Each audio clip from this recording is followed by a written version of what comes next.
예수님께서 가져오신 하나님의 나라, 저희가 앞으로 마가복음을 읽으면서 하나님의 나라, 새 창조의 나라, 이건 다 같은 말입니다.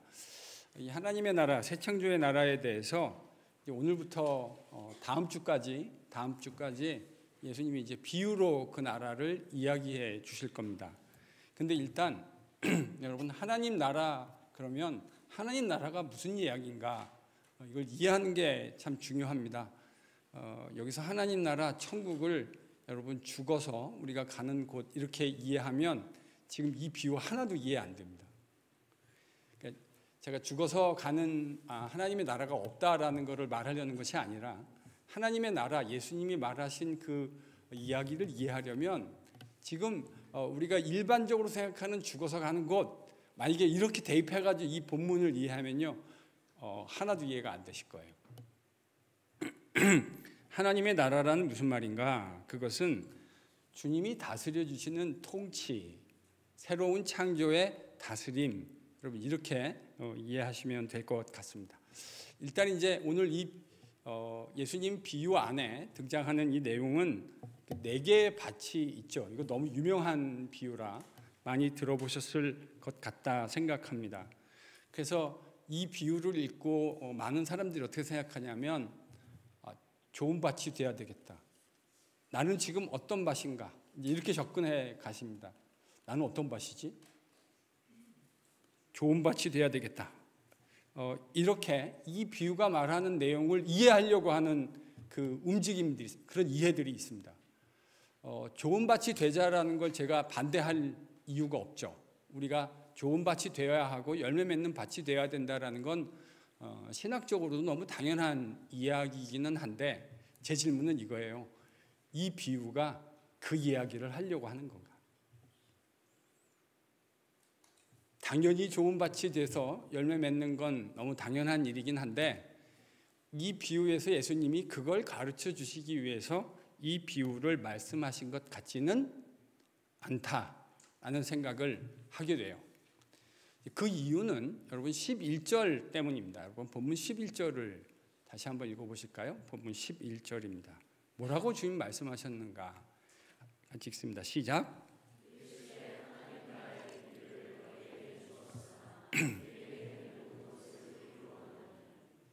예수님이요, 지금 이 비유를 말씀하시는 게 뭐에 대한 거라고 말씀하시죠? 11절에 하나님 나라의 비밀.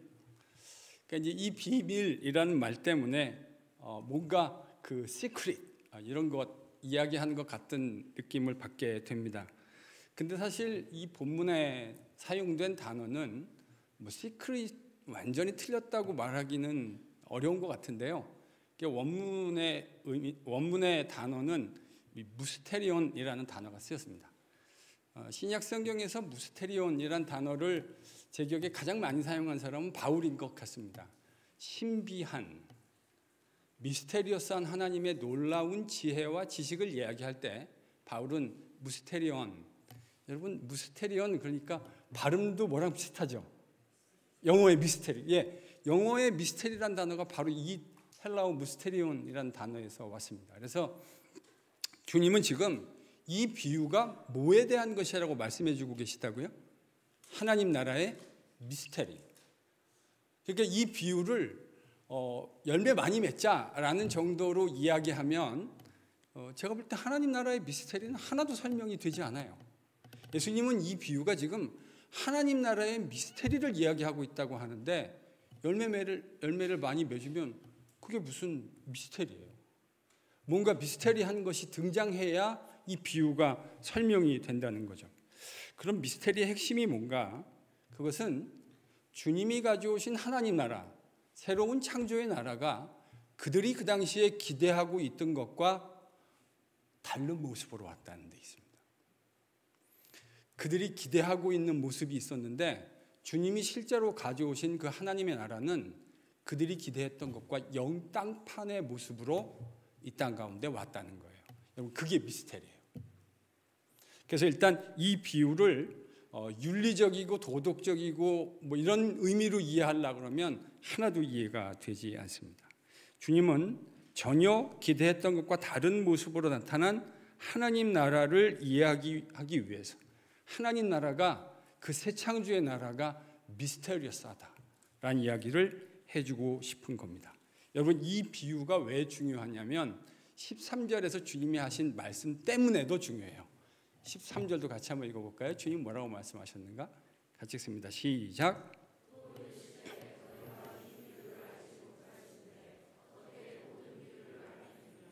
자, 그러니까 이 말씀대로 하면 이 비유를 깨닫지 못하면 주님이 하시는 다른 비유도 깨달을 수 없다는 거예요. 그러니까 이 비유가 주님이 하나님의 나라에 대해서 가르쳐 주셨던 다른 비유를 이해하는 데도 너무나 중요한 해석학적인 키가 된다. 주님이 이렇게 13절에 말씀해 주십니다. 그러니까 여러분 이거 이해하는 게 중요하단 말입니까? 중요하지 않다는 말입니까? 중요하다는 겁니다. 매우 중요하다. 여러분 예수님께서 이 비유를 말씀해 주신 후에 친히 자신이 그 비유가 뭐를 의미하는지 가르쳐 주신, 해석해 주신 몇 개 안 되는 비유가 바로 이 비유인데, 이 비유 안에는 4가지 밭에 씨를 뿌리는 이야기가 등장합니다. 사실은 정확하게 얘기하면 3가지 밭이고 하나는 그 밭에 가는 길가에 떨어진 것. 그러니까 정확하게 얘기하면 이제 3개의 밭이고 하나는 길가다 이렇게 얘기할 수 있을 텐데, 이 비유 안에서 씨를 뿌리는 행위를 주님이 뭐라고 설명해 주고 계시죠? 본문 한번 보세요. 씨 뿌리는 게 무슨 행위를 설명하시는 겁니까? 말씀을 전하는 것, 말씀을 전파하는 것. 그러니까 말씀을 전하면 로고스이신 주님께서 로고스의 말씀, 생명의 말씀을 전하면 그거에 대해서 반응들이 일어나게 될 거라는 것. 4가지의 다른 반응들이 있다라는 걸 주님이 지금 말씀하고 계시죠. 첫 번째는 길가입니다. 여러분 길가는 어떤 특징을 가지고 있습니까? 주님이 해석해 주시잖아요. 길가는 어떤 거다라고 주님이 해석해 주시는데 악한 사람들입니다.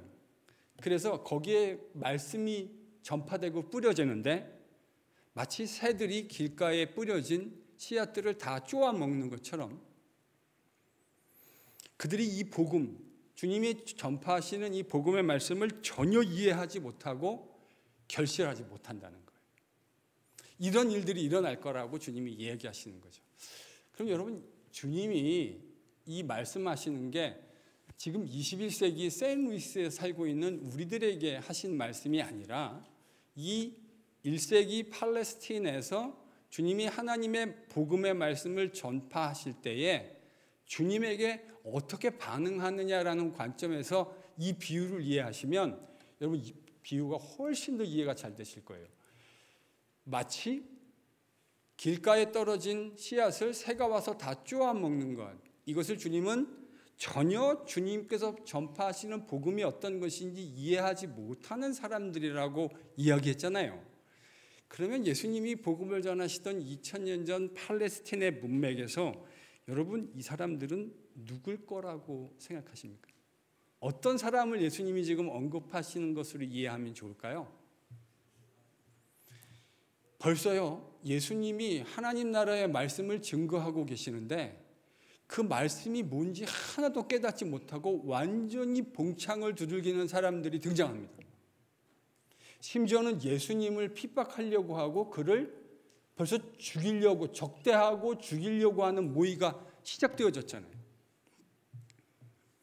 바로 그런 사람들, 예수님이 하나님의 나라를 증거하고 계시고 그 하나님의 나라가 어떻게 그들의 삶 속에 증거되고 있는지 그들의 눈에 선명하게 그것이 드러나고 있는데 그 주님과 주님이 가져오신 나라에 대해서 적대적인 태도를 드러내는 종교 지도자 그룹들이 이미 등장했습니다. 근데 여러분, 하나님의 나라가 왜 미스테리냐면 원래 유대인들의 세계관 속에서 하나님이 통치하시는 마지막 그 나라가 되어진다면, 그 나라가 이 땅 가운데 임한다면 당연히 그 하나님의 나라를 가장 먼저 알아볼 것이라고 생각했던 유대인들은 누구였을까요? 여러분, 주님이 만약에 세인루이스에 오시면 세인루에서 누가 먼저 주님을 가장 먼저 알아볼 것이라고 생각하세요?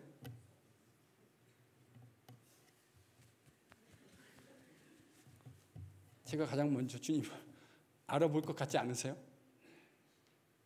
그게 우리가 보통 생각하는 일반적 인식입니다. 여러분, 지금 바리새인들, 종교 지도자들은 우리에겐 위선자라는 이름으로 더 잘 알려져 있지만 사실 그들은 2000년 전 문맥에선 존경받는 하나님의 백성의 리더들이었습니다. 근데 정작 주님을 통해서 새로운 창조의 나라, 하나님의 나라가 이 땅 가운데 왔는데 지금 그 종교 지도자들은 예수님을 통해 하나님의 나라가 이 땅 가운데 왔다라는 걸 감을 잡고 있습니까? 못 잡고 있습니까? 전혀 못 잡고 있습니다. 그들은 완전히 헛발질하고 있습니다. 예수님을 통해 하나님의 나라가 이 땅 가운데 임했다는 걸 감도 잡지 못하고 있어요. 그런데 이거는 여러분 1세기 유대인들의 세계관 속에서는 도무지 상상할 수 없는 일이었습니다. 그게 길가입니다. 자, 두 번째 밭은 무슨 밭이죠? 돌밭. 돌밭은 어떤 특징을 가지고 있습니까? 저를 보면 답이 없고요. 성경을 보세요. 돌밭은 어떤 특징을 가지고 있죠? 말씀을 기쁨으로 받습니다. 말씀을 기쁨으로 받아요. 그런데 그 기쁨이 그들이 얼만큼 깊이가 없는 사람인지를 바로 드러냅니다. 그들에게 뭐가 임하죠? 환난과 핍박이 임하면 그들은 자신들이 가지고 있었던 하나님 말씀에 대한 피상적 기쁨을 금방 상실해 버립니다. 그리고 주님 말씀대로 하면 넘어진다. 이렇게 얘기합니다. 그러니까 주님이 말씀할 때 처음에는 막 즉각적으로 기쁘게 막 들어요. 그런데 그 말씀으로 인한 환난이 임하기도 하고 핍박이 임하기도 하는데 그때 그들이 즉각적으로 들었던 그 기쁨은 온데간데 없어집니다. 여러분, 이 돌밭 그러면 예수님 사역하던 당시 어떤 사람들이 떠오르세요? 우리들이요? 무리들. 저는 적지 않은 그 땅의 백성들이었던 이스라엘 사람들이 떠오릅니다. 여러분, 예수님이 사역할 때 이스라엘 사람들 보십시오. 열광적으로 반응했습니다. 주님이 사역할 때요, 막 그 문 앞에 문전성시를 이루잖아요. 예수님 식사하실 겨를도 없을 만큼 그들이 예수님에 대해서 열광적으로 환호했습니다. 여러분, 오병이어의 기적이 일어난 직후에는 그들이 예수님을 뭐 만들려고 했다고 요한복음 6장이 얘기하는지 아세요? 왕 삼으려고 했다. 왕 삼으려고 했다.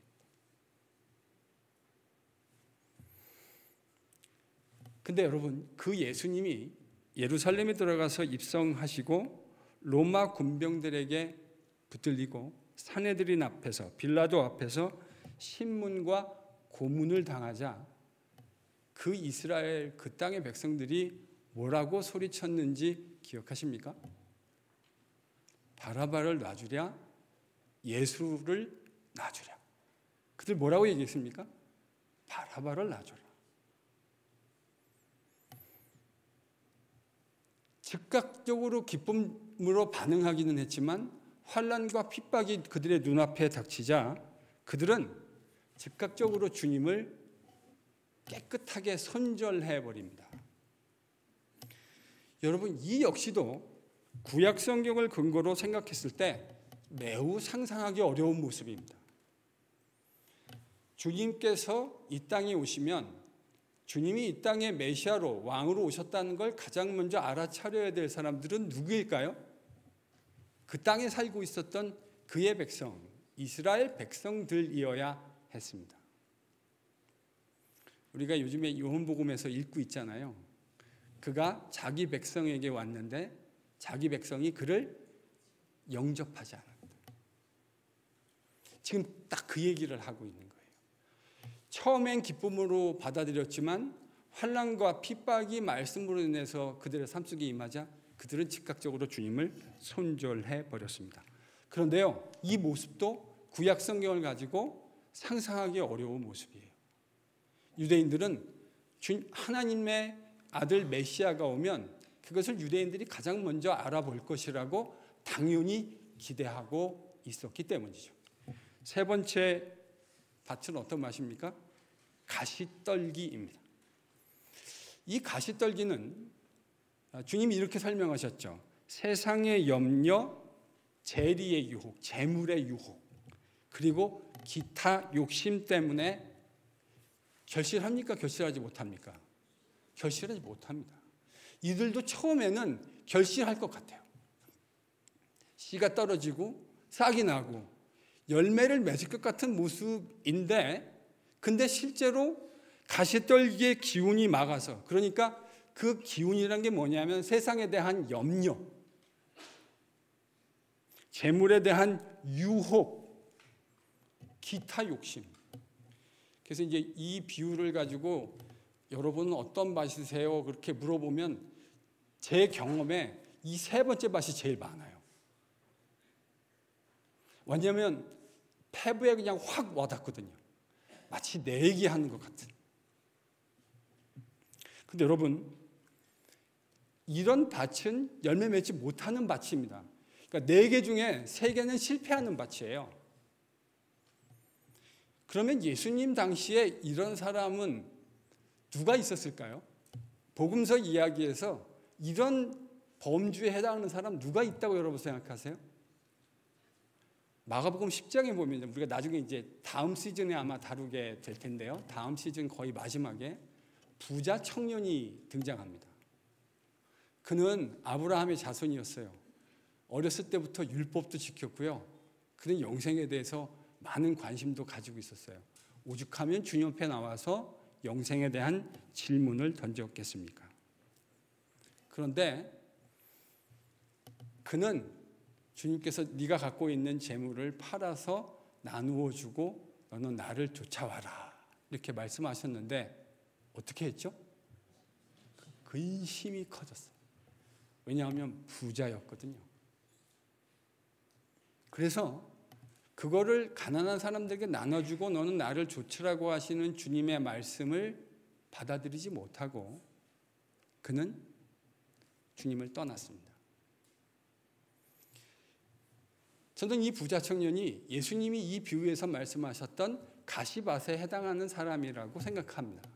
이 사람만은 아니지만 이 사람이 바로 그거에 대한 아주 좋은 예가 된다 이 말인 거죠. 그리고 4번째 밭이 등장합니다. 이 밭은 드디어 열매 맺는 사람들입니다. 씨앗이 떨어지고 싹이 나고 열매를 맺히는데 몇 배를 맺힌다고요? 30배, 60배, 100배. 저는 이거를 이렇게 설명합니다. 폭발적인 열매. 하나를 심었는데 하나가 30개가 되고 60개가 되고 100개가 돼요. 저는 태어나서 제 돈으로 주식을 사본 일이 아직까지 한 번도 없지만 여러분 투자를 했는데 30배가 되고 60배가 되고 100배가 되는 투자가 있다면 이거 해야 됩니까? 안 해야 됩니까? 이건 질문할 필요도 없어요. 당연히 해야 돼요. 거듭 말씀드리지만 저는 한 번도 이걸 해본 일이 없기는 해요. 그런데 주변에 하는 사람들 얘기 들어보니까 제가 옛날에 제가 전에 있던 교회에 어떤 집사님 한 분이 저보고 맨날 예배만 드리고 나면 일부 예배를 드리고 이제 다음번 예배를 기다리고 있는데 같이 교제할 때 그때 비트코인이 600불, 700불 할 때였어요. 저보고 목사님 비트코인을 꼭 사셔야 됩니다. 근데 제가 비트코인이 뭔지를 몰랐거든요. 살 돈도 없었지만 비트코인이 뭔지 몰랐어요. 근데 요즘 들어서 가끔 후회가 되기는 해요. 그때 700불이었거든요. 그때 샀으면 진짜 문자적으로 100배가 넘어가더라고요. 오늘 우리가 교육자들이 같이 식사하다가 우연히 그 얘기가 나왔는데 확인해 보니까요 100배가 넘어갔어요. 그때보다. 제가 속이 쓰렸을까요? 안 쓰렸을까요? 대답해 드리지 않겠습니다.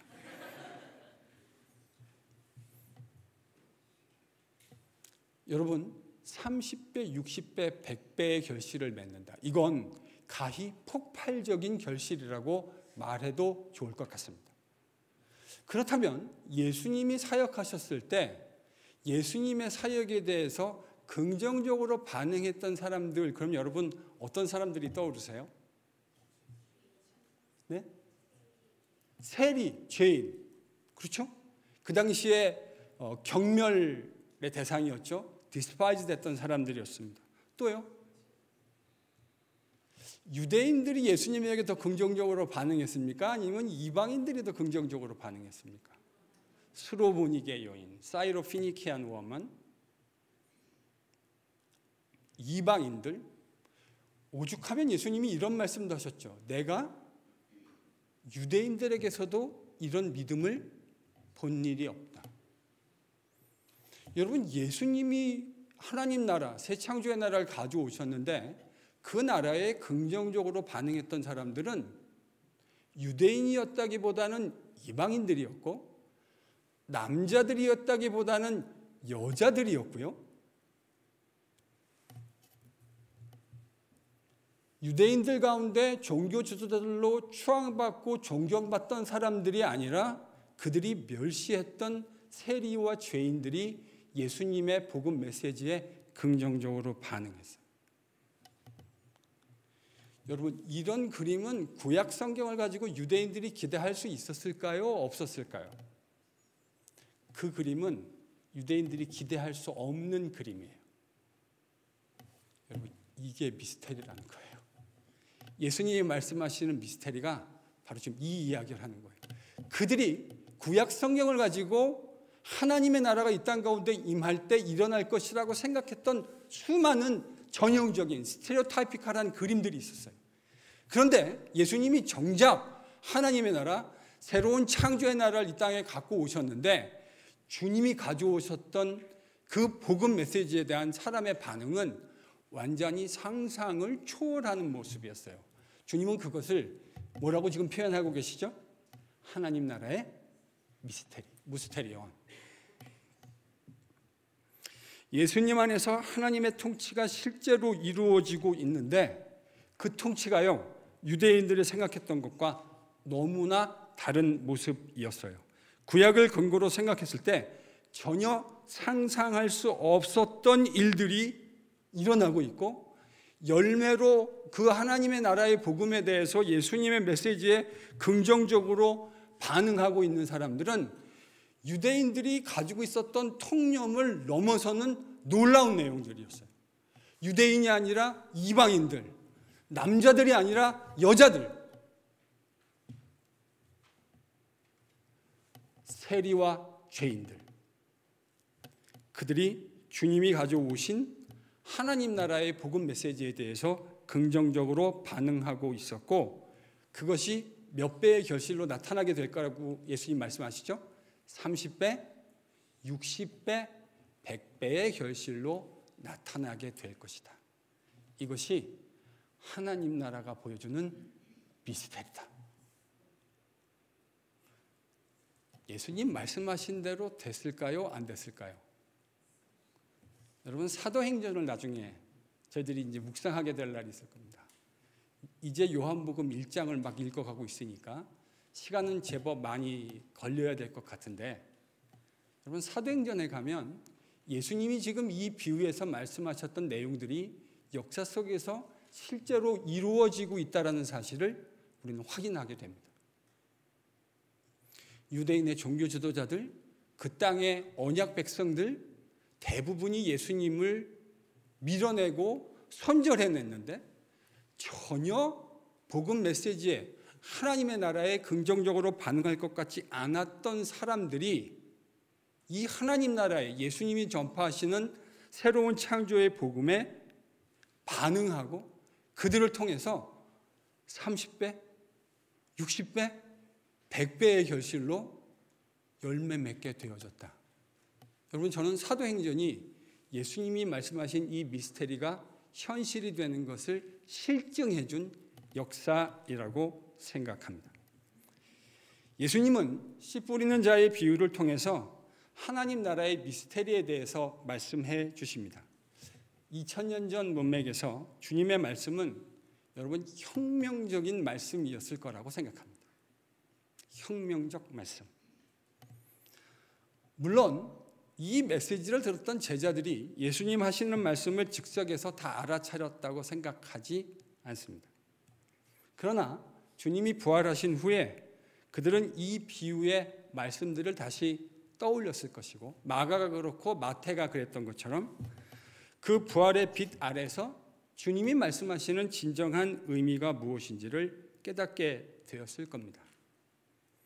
비유의 말씀대로 당시 대부분의 지도자들은 예수님의 인격과 사역과 그분의 말씀을 통해 이 땅 가운데 임한 하나님의 나라, 새로운 창조의 나라가 임했다는 것을 가늠조차 하고 있지 못했습니다. 그들은 주님이 하나님이 보낸 메시아라는 사실에 대해서 사역 초기부터 회의적이었고, 그들은 그 주님에 대해서 매우 적대적이었습니다. 적지 않은 유대인들이 주님의 말씀에 즉각적으로 환호하며 반응하기는 했지만, 그들은 주님과 그분의 말씀으로 인한 고난과 박해의 상황에 직면하자 즉각적으로 주님을 배신했습니다. 주님을 손절해 버렸습니다. 그들은 주님의 사역으로 인해서 자신들의 이익이 발생하는 것에 대해서는 환호했지만, 주님이 가지고 오신 그 나라의 통치 자체에 대해서는 거부한 꼴이 되어버렸습니다. 그들은 자신 눈앞에 있는 위기로 인해서 주님이 주시는 진정한 생명과 진정한 안전을 포기한 것이 되었습니다. 부자 청년이 있었죠. 그는 모세의 율법도 잘 알았습니다.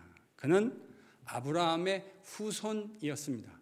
하나님 나라에 대해서도 관심이 있었습니다. 어려서부터 그가 말했던 대로 율법도 잘 지켰습니다. 심지어는 주님도 그 사실을 인정해 주셨습니다. 그러나 그는 하나님의 나라라는, 새로운 창조의 나라라는 그 절대적인 가치 앞에서 그가 가지고 있었던 상대적인 가치를 포기하지 못했습니다. 하나님 나라라는 절대적 가치가 예수님의 인격과 그의 사역을 통해 이 땅 가운데 지금 주어지고 있는데, 그는 그 절대적 가치를 눈앞에서 보고 있으면서도 자기가 붙들고 싶었던 상대적 가치 때문에 절대적 가치인 주님을 포기해 버렸습니다. 여러분, 예수님을 믿는다는 건 절대적 가치를 발견하게 된다는 것을 의미합니다. 예수님을 믿는다는 건 그가 가지고 오신 새로운 창조의 나라를 믿는다는 것이고, 그가 우리에게 허락하신 그 절대적인 가치를 붙들라고 하는 요구와 다르지 않아요. 그런데 이 청년은 절대적 가치가 그 눈앞에 있는데 자기가 가지고 있는 그 소유, 상대적 가치를 상대화하라는, 여러분, 우리의 모든 매일의 선택은 다 가치 판단의 문제입니다. 제가 종종 얘기하지만 우리가 밥 한 끼 사 먹는 것도 다 가치 판단의 연속이에요. 20불을 내고 그것을 먹을 만한 가치가 있는가? Is it worth it? 그럴 만한 가치가 있는가를 판단하는 것이죠. 지금 주님이라는 절대적 가치 앞에서 그는 소유를 상대화하라는 주님의 메시지 앞에서 상대적 가치를 붙드느라고 절대적 가치를 포기해버렸습니다. 저는 이 대목에서 이 부자 청년과는 완전히 다른 길을 갔던 에콰도르의 선교사였던 짐 엘리엇의 일성이 떠오릅니다. 내가 영원히 소유할 수 없는 것을, 영원히 포기할 수 없는 절대적 가치를 얻기 위해서 내가 붙들 수 없는 것, 그 상대적 가치를 버리는 사람은 바보가 아니다. 여러분, 이게 26살짜리 청년 선교사였던, 젊은 선교사였던 짐 엘리엇이 했던 말입니다. 절대적 가치가 있는데 그것을 얻기 위해서 그가 붙을 수 없는 상대적 가치를 버리는 사람은 바보가 아니다. 어떻습니까? 부자 청년이 갔던 길과 정확하게 반대의 길을 갔던 것 아닙니까? 상대적 가치가 아니라 절대적 가치를 붙들기 위해서 그 절대적 가치에 비해서 모든 것이 상대화되어지는 상대적 가치를 그는 기꺼이 내려놓을 수 있었습니다. 저는 이렇게 생각해요. 주님이 허락하시는 새 창조의 나라, 그 하나님의 나라는 예수님이 2등인 사람은 누릴 수 없습니다. 잘 들으세요. 그 새 창조의 나라는 예수님이 여러분의 인생의 2등이라면 결코 누릴 수 없습니다. 그 나라는 누구만 누릴 수 있는 거죠? 예수님이 우리 인생의 1등이신 분만. 예수님이 우리 인생의 1등인 사람만 누릴 수 있는 것이 새로운 창조의 나라고 하나님의 나라입니다. 주님의 말씀 앞에 자신들의 인생과 전 인격을 들어서 반응한 사람들이 마가복음에는 나옵니다. 그들은 사람들이 알아주지 않았던 무명의 사람들이었습니다. 저희들이 이것을 마가복음 14장 넘어가면서 보게 되실 겁니다. 마가복음에서 주님에게 반응했던 사람들은 무명의 여자들이었어요. 마가는 그 여자들이 갈릴리로부터 예수님을 따라왔다라고 서술해주고 있습니다. 그들은 남자 제자들처럼 예수님을 따라가면서 한 번도 스팟라이트를 받아본 일도 없어요. 주님이 십자가의 정치범이라는 혐의로 돌아가셨을 때 제자들은 그것이 얼마나 위험한 것인지를 직감했습니다. 그래서 마가복음 10장에서는 제자들이 다 예수를 버리고 도망하니라라고 기록해 주었어요. 그런데요, 그 이야기를 기록한 마가는 그 다음 장면에서 그것이 얼마나 위험한 자리인지를 알면서도 여전히 십자가 밑에서 갈릴리로부터 그분을 쫓아왔던 수많은 여자들의 이야기를 이름을 알려주지 않고 우리들에게 이야기해 주고 있어요. 저는 마가가 이렇게 묻는 것 같아요. 당신들이 보기에 진짜 예수님의 제자는 누구라고 생각하십니까? 이름이 있다 하고 유명하다 하고. 여러분 유명한 거 좋아하지 마세요. 세상에도요 유명한 교회가 있고 유명한 목사님들이 있어요. 그거 좋아하지 마세요. 세상에서 일어나는 건 위험한 일이에요.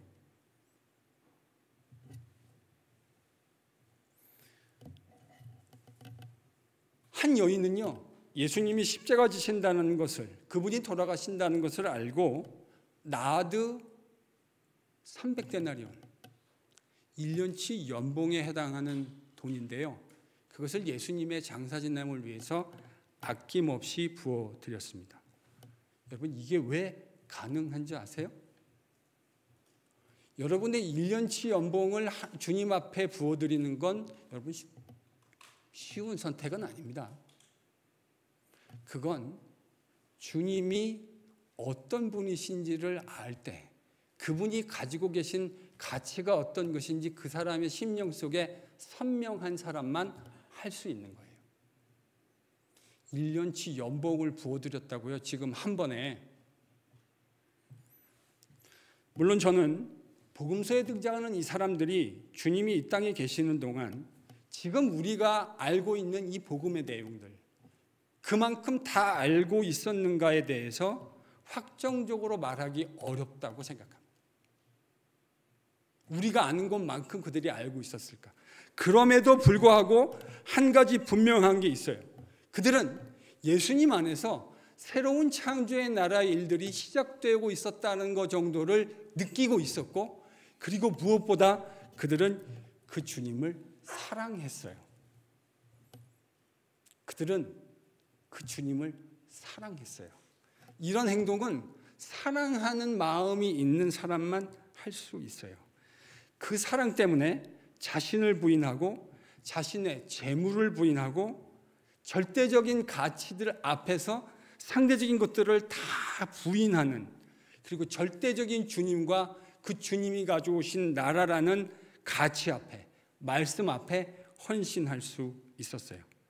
그때도 그렇고 지금도 그렇고 하나님 나라는요, 새로운 창조의 나라는 주님 안에서 일어난 그 절대적인 가치를 깨닫게 된 무명의 사람들을 통해서 전진한다고 생각합니다. 숫자가 많고 적음, 그들의 유명함에 하나님 나라의 성패가 달려있는 것이 절대로 아니라는 사실을 저는 성경을 통해서 확인하게 됩니다.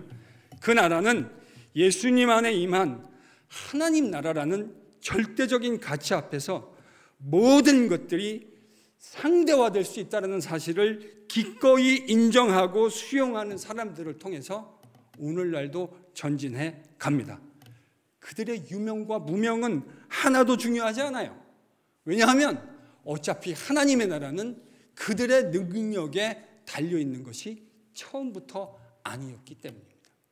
그 나라는 하나님과 우리 주님의 전능하신 능력에 달려 있습니다. 그러니 우리의 능력 따위는 하나도 중요하지 않아요. 하나님이 우리에게 기대하시는 건 겸손한 마음으로 주님 안에서 하나님이 어떤 일을 행하셨는가를 겸손하게 인정하는 것입니다. 그 주님을 통해서 이 땅에 새 창조의 나라라는 절대적인 가치의 나라가 임했다라는 사실을 인정하는 것입니다. 여러분, 그것을 인정하는 것이 예수를 믿는 거예요.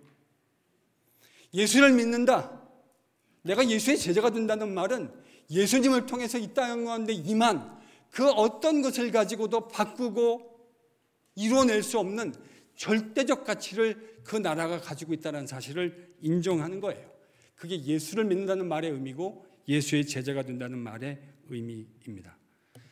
이 사실을 겸손하게 인정하는 사람들을 통해서 하나님 나라는 오늘도 전진해 갑니다. 30배, 60배, 100배의 결실로 나타나게 됩니다.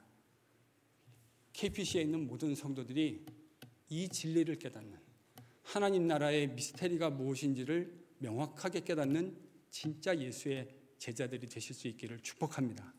그 나라가 가지고 있는 절대적 가치 앞에 완전히 설득되어지는 은혜가 KPC 모든 성도들 위에 임할 수 있기를 예수 그리스도의 이름으로 간절히 축복합니다.